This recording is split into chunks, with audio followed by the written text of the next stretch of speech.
The water around him was black, not dark, black. The kind of black that has weight, that presses on your mask and seeps into your chest.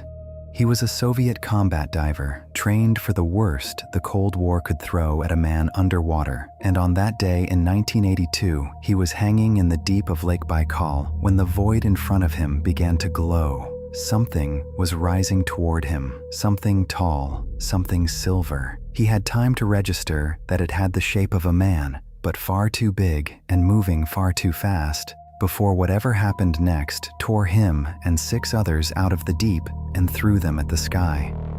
3 of them would never breathe again, and the report that described what they met would sit locked in a military file for almost 30 years. To understand why this story refuses to die, you have to understand the place where it happened. Because Lake Baikal is not really a lake, not in the way you picture one. It sits in the south of Siberia, a long curved crack in the surface of the earth, and it is the oldest and deepest lake on the planet. It plunges down past 1,600 meters, over a mile straight down, into a darkness no sunlight has ever touched. It holds roughly 1/5 of all the unfrozen fresh water in the world. Pour every Great Lake in North America into it, and Baikal would swallow them whole. And the strangest thing about it is the clarity. The water near the top is so clear that on a calm day, you can look down 40 meters as if you were looking through air. Divers describe a feeling that unsettles even experienced men. The sense that there is nothing holding you up. You drop a beam of light over the edge of that clear layer, and it simply vanishes. No floor, no glow, no bottom. Just a void going down further than your mind wants to follow. The local people have a word that roughly means the sacred sea. For thousands of years, they treated Baikal not as water, but as a living thing. Something with moods, something with a will, something you did not insult. Boatmen kept silent over the deepest stretches. There were places on that lake you simply did not go. The Soviet military did not believe in any of that. They saw a perfect natural pool, vast, deep, secure, far from prying foreign eyes. A flawless place to train the men who would fight wars beneath the waves. And so, through the early 1980s, teams of elite combat divers worked the cold layers of Baikal, descending into pressures that crushed the unprepared. It was during one of those deep training exercises, the report says, that the divers were not alone. At a depth where a man survives only inside his suit and his gear, where the cold alone can stop a heart, the divers saw figures swimming toward them through the dark. They were humanoid, a head, 2 arms, 2 legs, an upright swimming form. But they stood roughly 3 meters tall, 10 feet. They were sheathed in tight, smooth suits that shone like polished silver. And they wore nothing else. No tanks, no mask, no regulator, no bubbles trailing up behind them. Nothing to breathe, nothing to keep out the killing cold and the crushing pressure. They moved through that deadly deep as easily as a person walks across a room, and they were fast. Far faster than any diver could kick. They circled, they watched, they kept their distance, gliding through the black water as if it were the most natural place in the world to be. These were not nervous tourists. These were hardened military divers, picked for their nerve, drilled until fear became routine. And they were looking at living beings, thriving, where every gauge told them nothing could live at all. They reported it. And here is where the story turns from a sighting into something darker, because their commanders did not order them to back away. According to the account, command gave a very different instruction. Capture 1. A team was assembled, 7 divers, and sent back down with a net. Their orders were to get close to one of the silver swimmers and take it. Bring back a specimen. The 7 men went down into the dark. They found the swimmers again, and they closed in, net ready, trying to box one of these towering figures into the trap. The instant they tried to take one, something answered.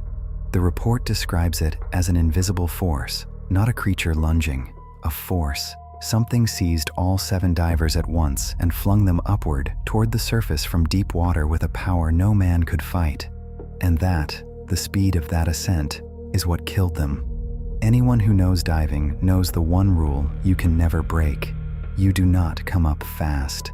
Down deep, under all that pressure, gas dissolves into your blood and your tissues. You have to rise slowly, in careful stages, giving your body time to let that gas seep out gently. Rush it, and the gas boils out of you inside your own body, like the fizz exploding from a shaken bottle the moment the cap comes off. Bubbles form in your blood, in your joints, in your brain. It is called the bends, and it is one of the most agonizing ways a diver can die. Now imagine being thrown from deep water to the surface in seconds, with no control, no stops, no chance. 3 of them died. The other 4 survived, but crippled, broken by the bends, their bodies wrecked by an ascent no human frame is built to take. 7 men sent to capture 1 figure. 3 came back dead. The rest came back ruined, and then the silence closed in. The file was classified. The deep military zones around that part of Baikal were tightened. The men who survived were not free to talk. Whatever had happened down there became a secret of the state, a thing that, officially, never happened at all. It stayed buried for the better part of 3 decades. Then, in 2009, it came back to the surface. A Russian newspaper, Komsomolskaya Pravda, one of the largest in the country, published an account drawn from material connected to the declassification of old security service files. The deep water swimmers, the failed capture, the dead divers, all of it laid out in print for the first time. And it was carried further by Vladimir Azhaja, one of Russia's best-known researchers, into the unexplained, a man who spent his life collecting exactly these kinds of files. Now, the careful voices have their explanations, and it is only fair to lay them out. Deep water plays tricks on the human mind. There is a real condition, nitrogen narcosis, where the pressure at depth turns a diver's own breathing gas into something like a drug, fogging the brain, conjuring things that are not there. Maybe, the skeptics say, the silver giants were a shared hallucination. Maybe there was a real diving accident, a botched ascent, men killed by the bends, and the monster was stitched on afterward. And maybe the whole thing is simply a Cold War tall tale that grew in the telling and got dressed up decades later by people who wanted to believe in visitors from somewhere else. Those are reasonable things to say, but they leave a few things standing in the dark, because the silver swimmers of Baikal were not the first strange thing reported over that lake. Not even close.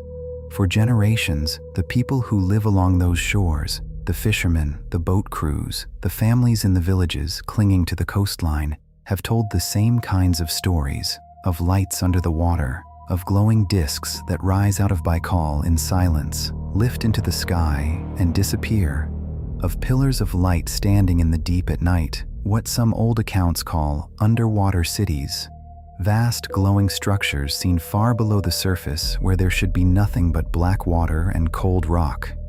These were not stories invented in 2009 to sell a newspaper. They are old. They run back through local memory, back before anyone had a word like UFO, back to the sacred sea reverence that kept boatmen quiet over the deepest stretches. And that changes the shape of the 1982 report, because if the divers really saw what the file says they saw, they were not the start of something. They were one more chapter in a pattern that had haunted Baikal for centuries.